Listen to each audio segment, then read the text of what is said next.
Okay, we are near Kitts Beach, and yeah, I think I just want to tell you a little bit about the philosophy of economic spaces and also about how I was able to travel this much all these years.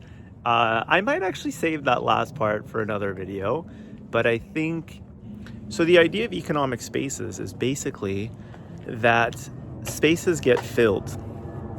So it's just a natural part of the universe, the way that things are structured. I think valuable spaces just naturally get filled. There's reasons for that. I think there's a natural pull to certain things. So, for example, a good flower will have multiple bees on it. A empty seat on a beach on a nice day will have people wanting to sit on it. It's just natural things, right? So I think, empty parking spot, these things just get filled. And I think the problem that people find themselves in very often is that they compete in spaces that are already filled. So they try to go into spaces that they think they'll be great at because they just have this inflated view of themselves. But all logic says that there's no way they're going to get pummeled. So, for example, you wouldn't just go fight a professional boxer, right? You would have no inclination to do that because you're going to get your butt whooped. But for some reason, people are very willing to open up a shitty pizza spot or a restaurant next to a successful one. You might do well, I guess. Like maybe people are waiting in line, they just need food. But you might not, and most likely not. You know what I mean? So the idea of these economic spaces is that they're actually infinite, right? There's an infinite number of types. So Adam Smith in his book, The Wealth of Nations, literally says, you can get full, your stomach can get full, but the variety of desires is infinite, right? So you can have an infinite number of economic spaces. What does that mean? So if you're thinking, I'm going to open up a normal barber shop on the main street and I'm going to compete with the other barbers. Bad idea. That economic space is already filled. What you can do is create new economic spaces, right? So barber shop for dogs. You see what I'm saying? So these spaces are actually infinite and they're constantly forming. So I remember when I was in university in 2011, this was actually even before that, I bought Apple stock.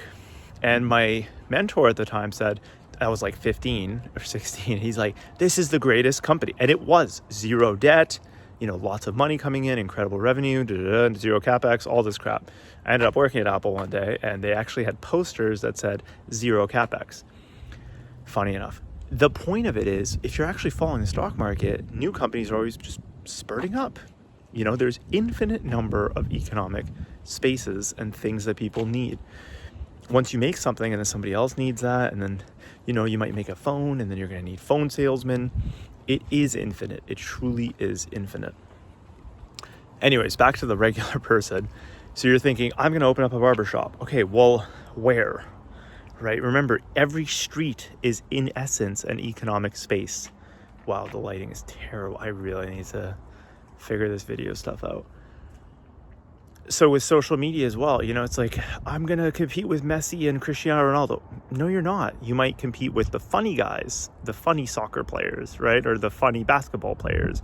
There's a street basketball guy. You know what I'm saying? So I think the problem also with social media is, you have to embody that. You are selling a personal brand. You have to embody that person. So a lot of times it's quite difficult.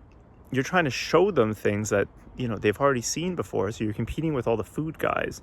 You're competing, right? So then if you're competing in a new economic space, maybe all the food guys in Kitsilano, I'm the Kits food guy. The problem is a lot of these tiny economic spaces don't have much revenue.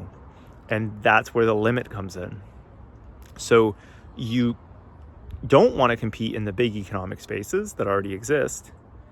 The issue is, though, is that you're going to try to bubble up new economic spaces, but you don't know how much they have.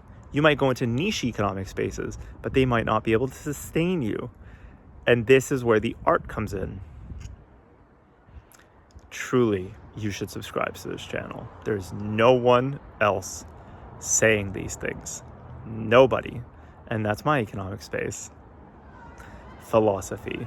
But from a new twist, I think an engineering perspective, using, I guess, coding and math to, bring logic to these very complex topics and be able to speak to them in a very nice way, because I'm an incredible speaker.